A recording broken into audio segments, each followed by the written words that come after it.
Good evening, everyone. You join us to the sound in the room of a cat being sick. What a wonderful evening we have in store for us. Well, we wanted some more. We wanted some more cat action. So here we are, cat action. I think we'll probably spare you the cat cam from that little display. It's autumn. I feel like that's really kind of kicked into gear last couple of days, especially the perpetual rain today. Then every now and then we get these little glimpses of beauty and warmth and colour and coziness.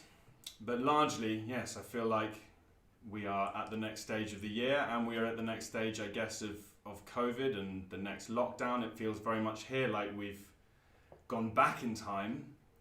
We're all here, which has never happened for one of these concerts. Every housemate is here. Anna's here. Katie's here, and Katie's only just moved in, so this is very exciting. Andy's back. He's in his trackies. He's locked and loaded. He's baked cookies. Autumn's here. Gabby's here. And obviously, the maestro on the tech, Bobby K, is here. I'm here, you're here, and I've got some beautiful music for you this evening. If you haven't already bought a ticket, the delay, hopefully, in starting, owing to the cat sick, will have helped you to do that. But if you haven't yet done that, that's something you can do while I'm waffling away for a few more minutes before we get cracking. And yeah, you can buy a ticket, you can subscribe, you can like the videos. It's all very, very wonderful. The cat has been sick. She's now pacing in a slightly distressed manner. Right, a bit of Chaminade. So Chaminade's a female composer from she actually lived until she was nearly 90. And she lived from roughly 1857, I think, to 1944, something like that. She was very successful in her time. She was awarded the Légion d'honneur. And she was very prolific as as a salon composer, I think, probably first and foremost. Her style of music really encapsulated the French late Romanticism. It's kind of salon chic that was so in vogue. All three pieces I'm going to play you tonight I discovered fairly recently. Well, one of them I rediscovered, but the Chaminade and the Mozart I discovered recently when I was writing the performance notes for the new Trinity College diploma syllabus. And suddenly found this wonderful music and thought, oh, wouldn't it be great to share some of it with you? I mean, this first piece is called Autumn, so it couldn't really be more fitting. Although something I'd like to explore with you a little bit is how, of course, nothing's really just about autumn. Because a piece just about autumn might only go so deep. But actually, really, in music and in art, I kind of feel like everything's a metaphor. Everything's an archetype. And this piece certainly, for me at least, is about love. And the way that autumn chimes in and the way that the seasons chime in with our kind of natural cycle of life that we go through on this funny old planet.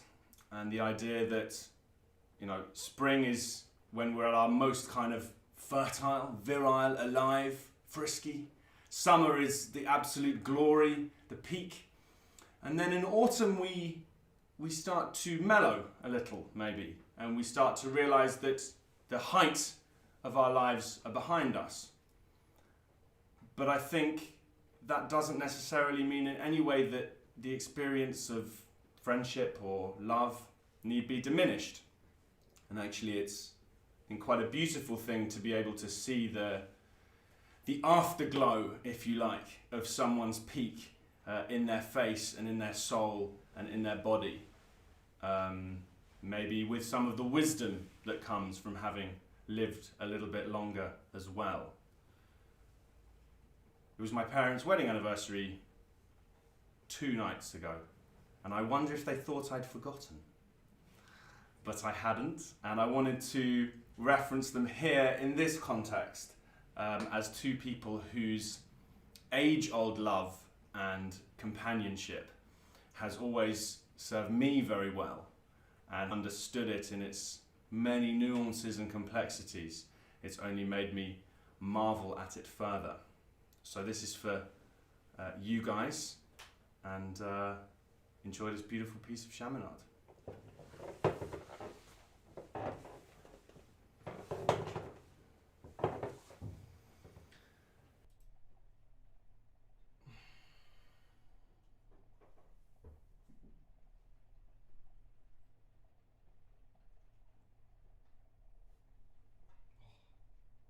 sound of the rain. Marvelous.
Well, I hope it's raining where you are, because the pattering of the droplets combined with that music was a lovely combo.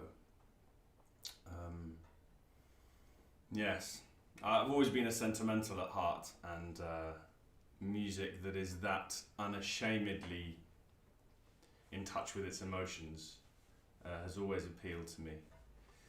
The piece, as you might have noticed, is in 3 sections, and there's the 2 identical outer sections.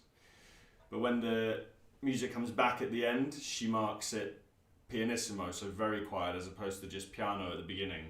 And I love the idea that the storm in the middle, which of course could be a storm, nature-based storm, but to pursue the metaphor from earlier is maybe better thought of as a lover's tiff. I love the idea that the storm makes the return of the love music more special and intimate and tender at the end, more sort of as if the protagonists are even more appreciative of what they have for having had that moment of conflict. Super stuff. Okay, some Mozart now. This, I think it would be fair to say, to be honest, that of the 3 pieces that I'm playing for you today probably constitute the most lovely music of any of the concerts so far. I don't know how that's happened. It wasn't particularly by design, but I think as we go down back into lockdown with a government and a cabinet full of people who couldn't run a bath, I think it's quite nice just to have something lovely to listen to. And this Mozart is just that. There are moments of storminess. He was dabbling with slightly more extreme forces, musical and emotional at the time. And you can hear that most notably in sections of the 1st and the 3rd movements. But largely this is a piece where he's just showing us why we love him so much. There's so much musical material, it's so charming, the sense of proportion and scale and architecture is to be revelled in, and it's very seldom too far from having a smile on its face. It was composed in the early 1780s, I'm going to say 83, correct, when he was in Vienna for the 2nd time. And this was when he was really hitting his peak. I think not just peak compositionally, but he was also more successful and contented than either he had been, or crucially than he probably was to be for very much longer, because as we know, poverty and ill health spelled a very quick demise of this extraordinary musical genius. And we hear this kind of authority right from the start. You know, most sonatas would start with a very bold opening where you sort of catch your audience's attention. If anyone's talking, they have to shut up and pay attention to what's going on. But Mozart starts with this most unassuming and artlessly charming melody.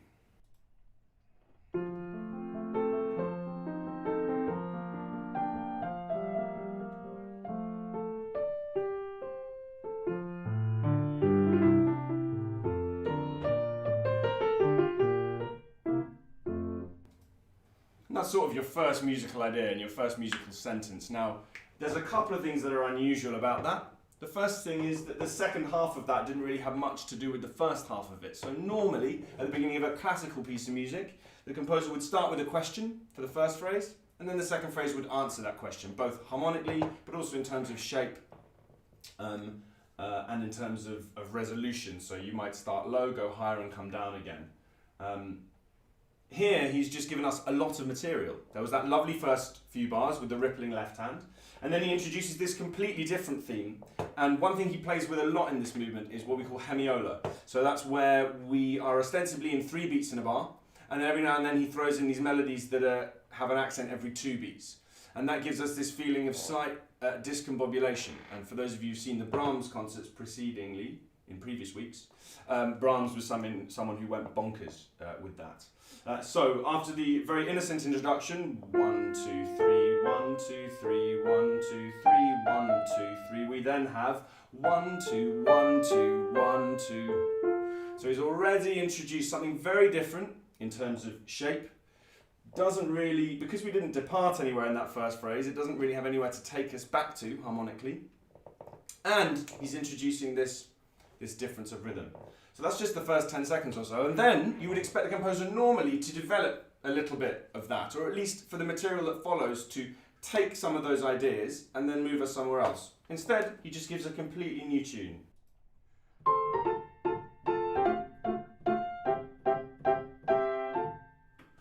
Sounds like something out of a toy box. So some toy soldiers marching. Everything very everything very high up on the piano, and everything homophonic, what we call. So that's when all the lines are moving together in vertical blocks. Sounds very kind of faux martial, if you like.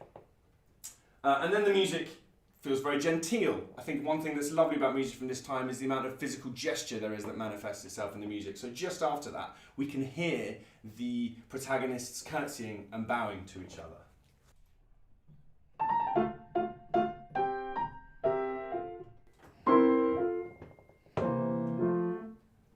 And then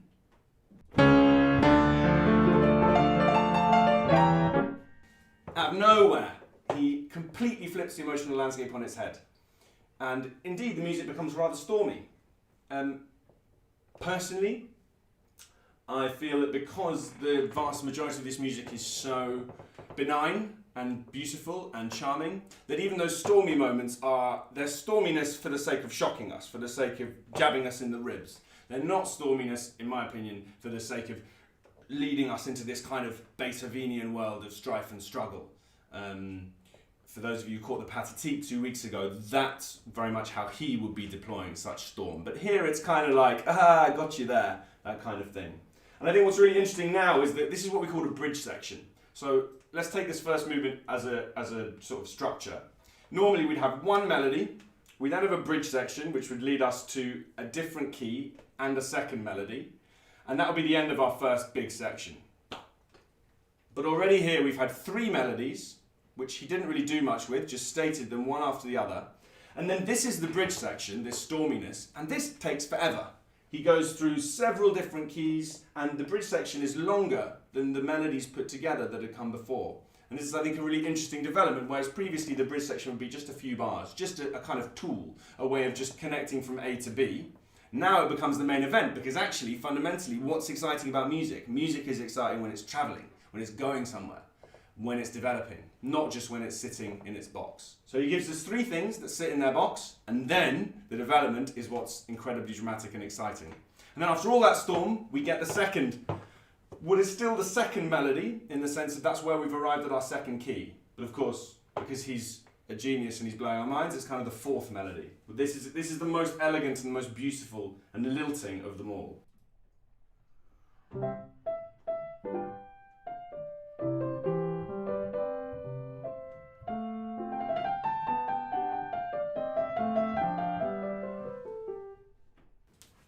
Heaven.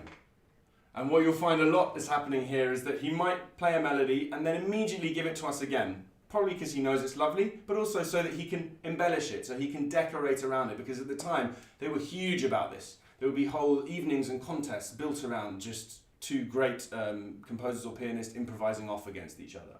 So after that melody, he gives us some variety, but it's fundamentally the same melody, just with some cool triplets in the left hand and some sort of jabbing chromaticism in the right hand.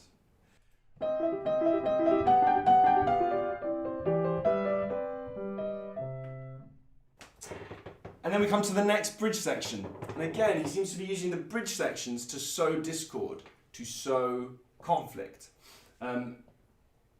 Again, we wouldn't normally need a bridge section here, but I'll explain to you in a second why it's crucial. Because normally you'd have the second theme, it would be in the new key, then you might have a little coda which kind of says, thank you very much, that was fun, and that would be the end of the first section. But here, he moves us into this exploratory, slightly ominous harmonic darkness.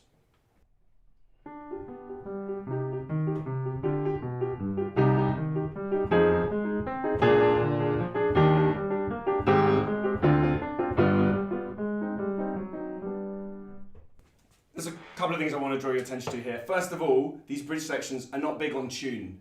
I think that's really interesting. So the main themes, tune, tune, tune, tune, tune, tune, tune. But these bridge sections are much more elemental, much more fundamental. There's nothing really there that you would hum. And actually, it's most effective on a rhythmic scale because the right hand, if this is the main beat, the right hand's going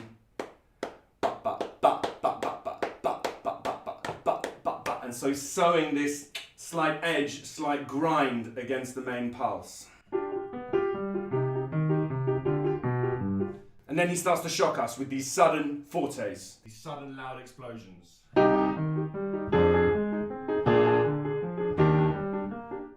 And now we get another use of the hemiola, so he ties it back to the beginning of the piece. So now we go 1, 2, 1, 2, 1, 2, 1.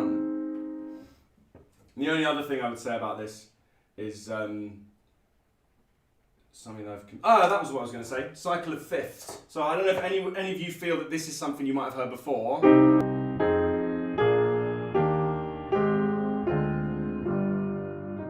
It's probably the most used chord progression in the world across all kinds of music. It's the chord progression that composers use when they want to get to another key quickly.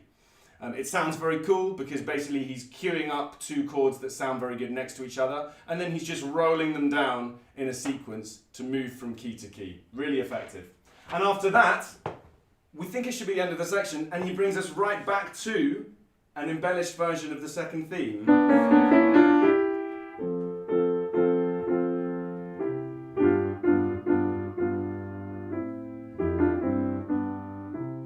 So again, this is bonkers set against what we would have expected at the time.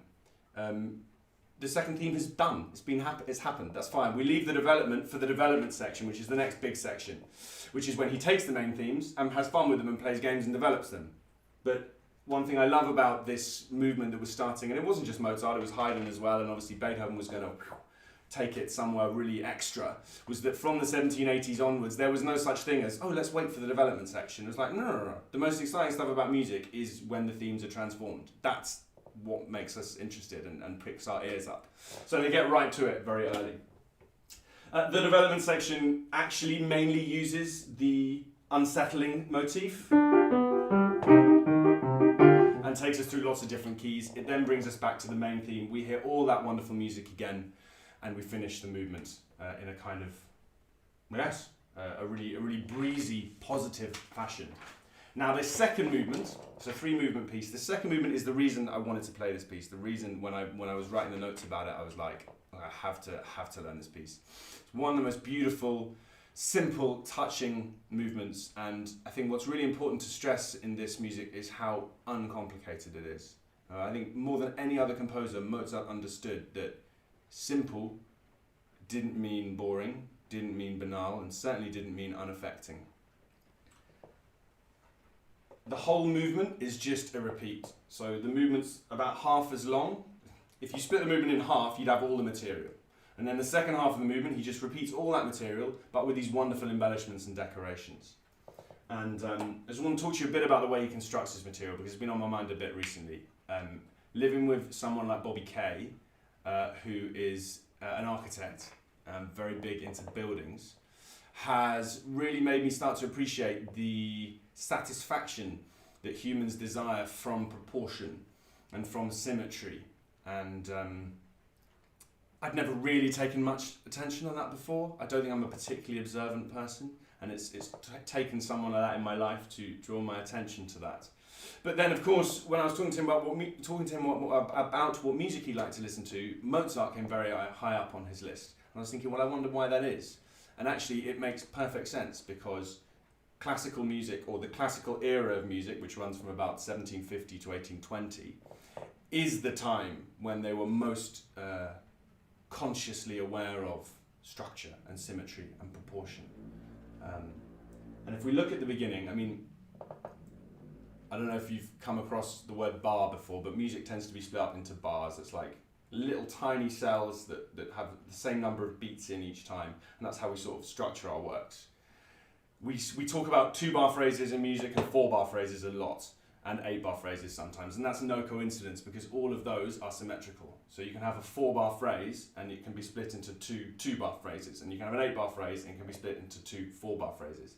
That's this movement. That's all he's doing. It's very regular, it's very predictable. And just to give you an idea, I'm just going to play the very beginning and show you the kind of symmetry I'm talking about. I'm going to play you the first 4 bars It's split into 2 sets of 2 bars. In the first 2 bars, we basically go up 8 notes, which is the perfect length on the piano because that's an octave. So we go from a B flat to another B flat. And then in the second 2 bars, all we do is basically come down those 8 notes again. And so the symmetry is being hit to the max, both in terms of time, because the same length of time is taken to go up as to go down, but also in terms of the shape, looking like one of Bobby's beautiful arches. Something that we can really appreciate, because a musical phrase is not just something in the air, we can see it. If we think of high notes being higher, literally, and low notes being lower, then musical phrases have an arc and have a shape. And Mozart, I think, understood this better than anyone else.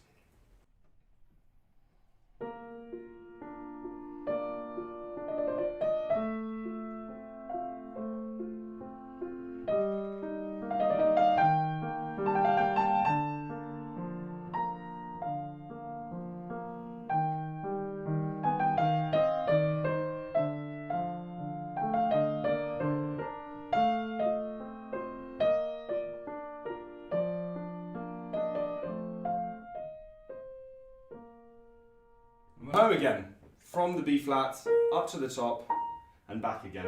And one last point, it's even the way he gets to the top is right on point. Because I don't know if you were paying attention, but the first little bit of tune I played was exactly the same shape as the second little bit of tune I played. So we had this.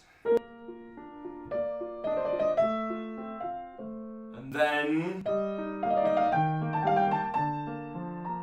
we call this in music a sequence. It's when a composer takes one shape, literally a musical shape, a pattern of notes, and then takes that whole shape and does it again, starting on a different note. And this is, I mean, as far as I understand, one of the things that affects us most strongly as listeners, because we as listeners love hearing something we recognize, but that's not an exact repeat. And so we feel that this is a phrase we know, this is an idea we know, but it's taken us somewhere new. And that's really exciting and wonderful. The only other thing I would say about this movement is he plays the game that he's been playing in the second movement and in the first movement, and will play in the third movement, which is that major and minor are absolutely like this. So he'll give us the start of a melody like that. He'll do the whole melody in the major, and then he just puts the whole thing in the minor, and that's it. That's all he's done. But listen to how beautiful it is.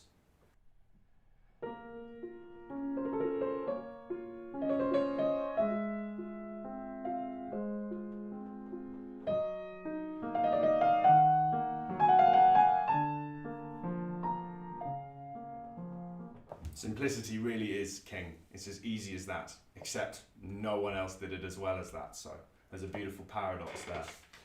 The last movement is fun and games, really. It's in 6/8 time signature, which means there are 6 quavers in a bar, but they're split into 2 big groups of 3 quavers each, which means that the fundamental unit of the last movement, the fundamental beat, the fundamental pulse, is naturally split into 3. 1, 2, 3, 1, 2, 3, 1, 2, 3, 1, 2, 3. And that has a very different feeling to your more traditional time signature. We call them simple time signatures, where the main beat is split into 2. 1, 2, 1, 2, 1, 2. Sounds much more martial, sounds much more walk-like. As soon as you go 1, 2, 3, 1, 2, 3, 1, 2, there's lift, and there's lilt, and there's elegance. And here, there's rollicking good fun.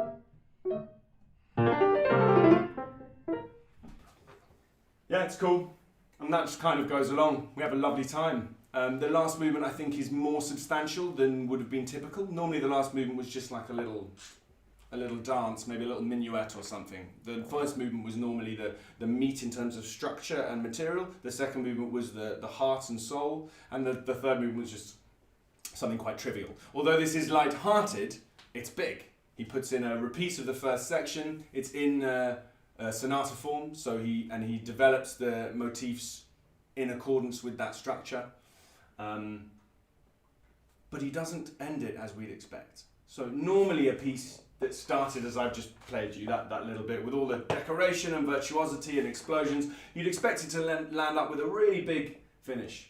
I'm just going to play you the last section because it is wicked.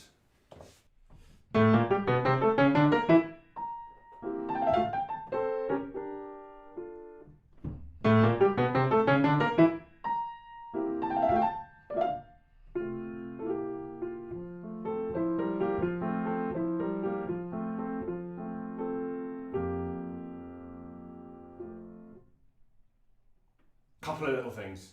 This semitone is not the first time we've been startled like that. If we go back to the first movement. I love the way he ties the whole piece together with that rising semitone surprise from the first movement. He also keeps us guessing so much here. We keep thinking we're getting somewhere, and then more cheekily, he stops us in our tracks.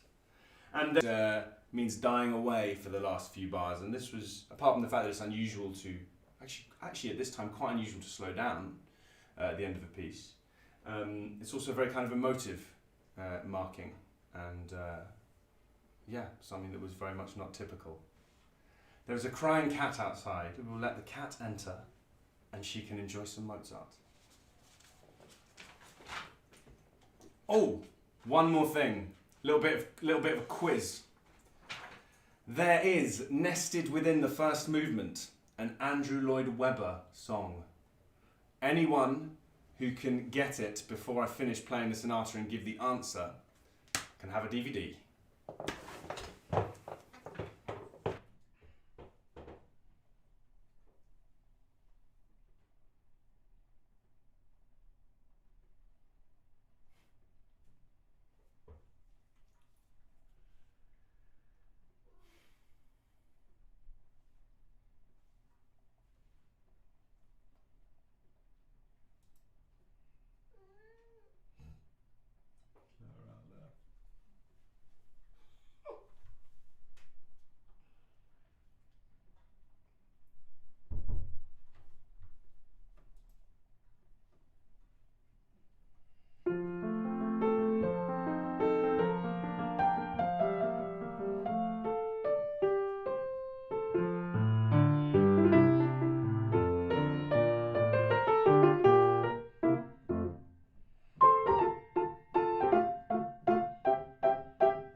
I was thinking while I was playing that, why are the same surprises happening again and again and again, right? Because he has the surprise at the beginning that I told you about, and okay, if you've never heard that before, that's a shock.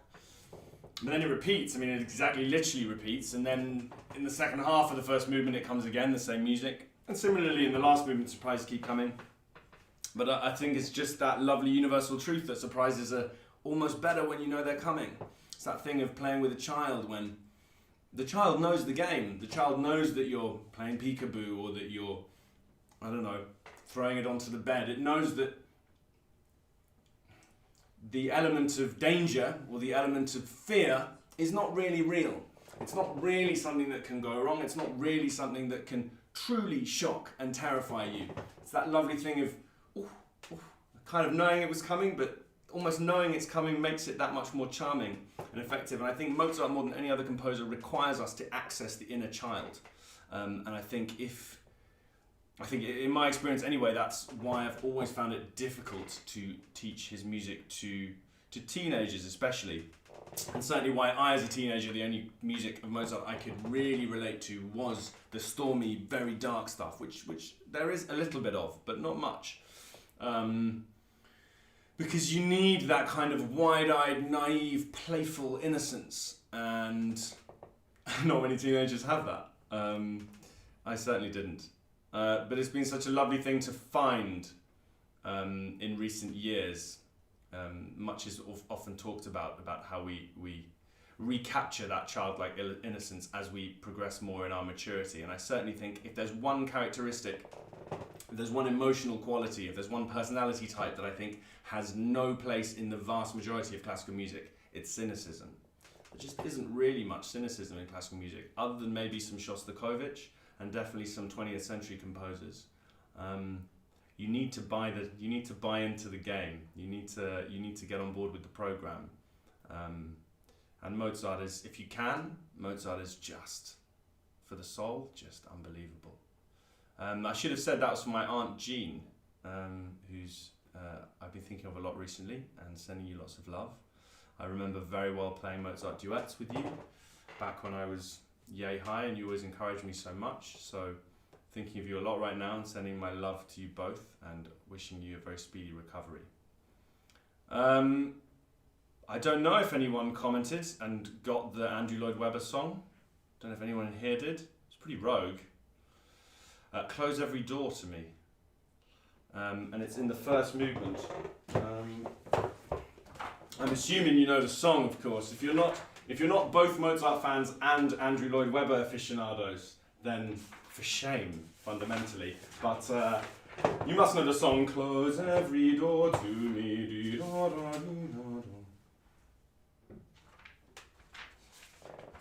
Just want to give you the full context. So that little snidey bridge section in the first movement, I'm going to play it nice and loud so that it stands out.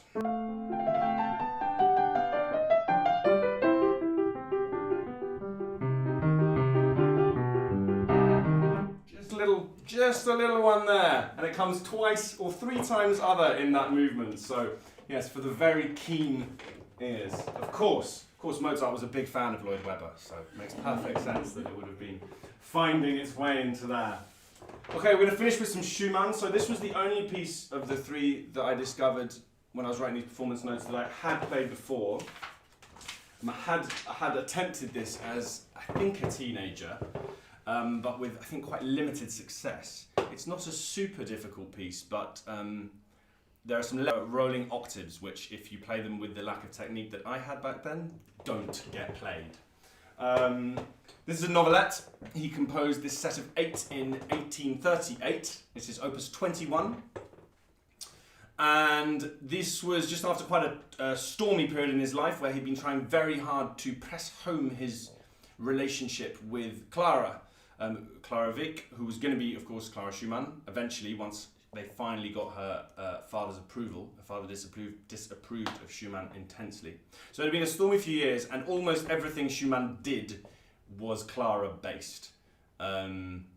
He even wrote to her at the time of composing these pieces that there is not a section in one of them in which she doesn't feature, and that only someone who has known her and who has kissed her lips could truly appreciate that.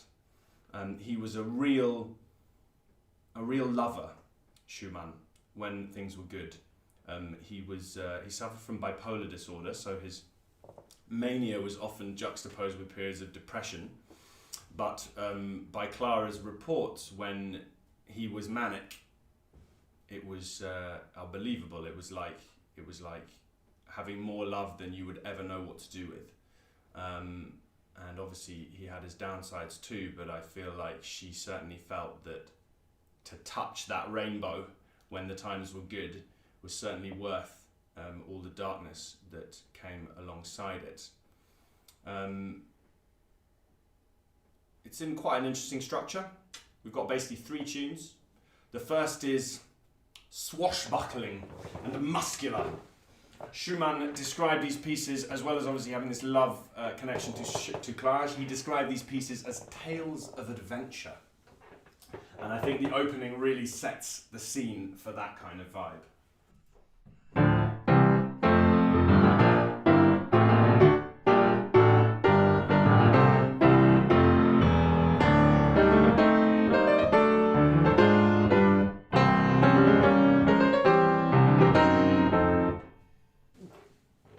So those left-hand octaves are good when they work because they give us that feeling of momentum forwards, because we have 3 quite static chords. And then the left hand kicks us onwards. And that's how we keep this feeling of motion kicking us forwards. Thank you, Tinto. I'm glad you agree with Schumann's compositional techniques.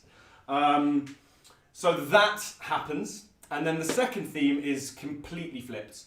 So I don't know to what extent this is present in this work because Schumann wasn't always explicit, but he wrote alter egos for different sides of his personality. Florestan, who was the extrovert, Cockshaw, ladies' man, and Eusebius, who was the shy, introverted, self-doubting self-doubter. And here it feels like we're entering certainly the more inward-looking world, and Schumann spins this unbelievably beautiful, deceptively simple sounding tune in the right hand.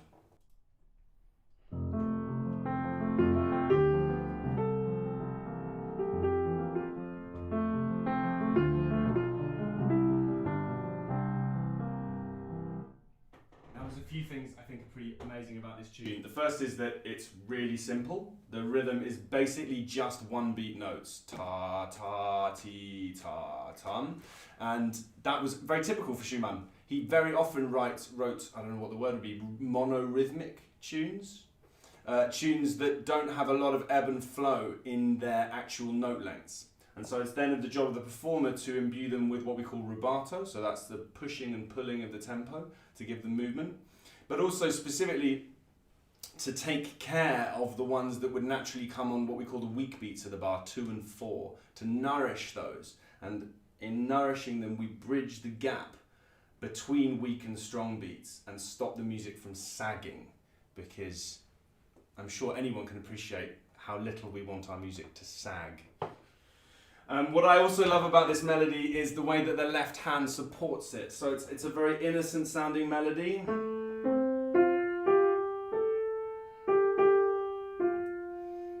so actually, I think the beauty, the heart-touching element, the magic to it is what the left hand's doing, and just the way it's just leading and steering the way harmonically and always providing this ballast, this support for the right hand.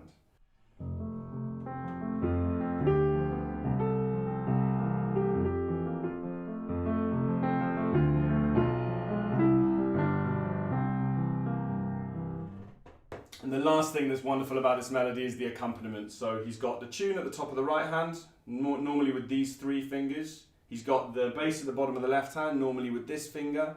And then the accompaniment, he's got half the accompaniment at the top of the left hand and half the accompaniment at the top of the right hand in the thumbs.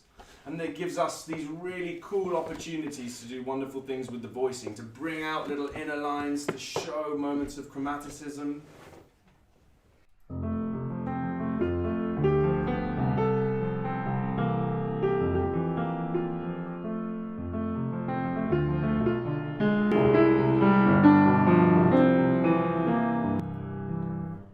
Obviously without over-egging it quite as much as that. The opening music returns, and then we move into the other theme of this piece, which is... The only way I can describe this is a layering upon layering of love. Just... Is that... Tinto? You alright? Is he... The only way I can describe this section is a sort of layering upon layering of love. The voices enter over the top of each other, one by one by one, piling up the texture.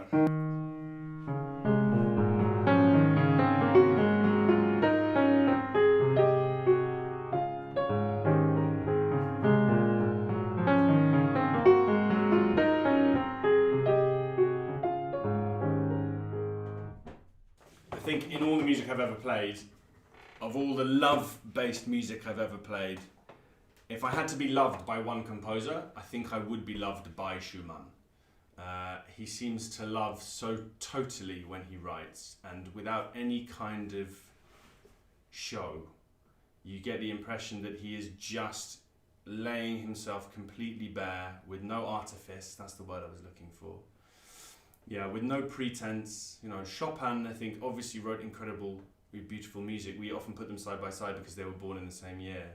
Chopin obviously wrote incredibly beautiful music, but one does feel that there is an awareness in his music that people are listening. There's an awareness that there is an audience. If you like, there's an awareness that there is even a recipient of his love who might reject him. But with Schumann, we don't feel that, or I don't feel like that. This loving music is so human and vulnerable, and it's absolutely magical. So this tale of adventure we're going to dedicate to Anna, because Anna has been having some marvellous adventures since she glided into our life a few years ago. Love-based adventures, and just today, marvellous job-based adventures. And we love Anna, and a little Schumann novelette tale of adventure for Anna.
We are.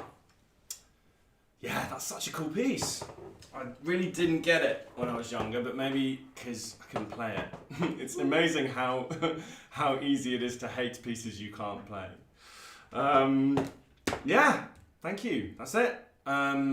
Please, I didn't really get proper spiel in at the beginning because, you know, cats were vomiting, but do buy a ticket. It really does mean everything, and you can choose the price, so it's like, it's kind of whatever you can afford. Just the fact that you make the gesture really means a lot. There's a link in the description on the YouTube and on the Facebook. It's really not too difficult, and we've had cat action tonight. We've had cat action finally, so that's really exciting. I can't wait to watch it back. Like and subscribe as well. We are about 950 subscribers. If you are the 1000th subscriber, you're going to get a prize. But I don't know what it is. But there will be something. Yeah, it's going really well. Really grateful to you for all your support, for tuning in. I'll be here in 2 weeks. My good mate Alex, who you might remember from a little bit of Brahms we did a month ago, is coming back. We're going to do some more Brahms. So there'll be a violin on the menu next time in 2 weeks. That's about it, I think. I think we're going to toast Anna's glory now. And I hope that wherever you are, you can toast something marvellous in your life. Thanks for watching. All the best. Bye-bye.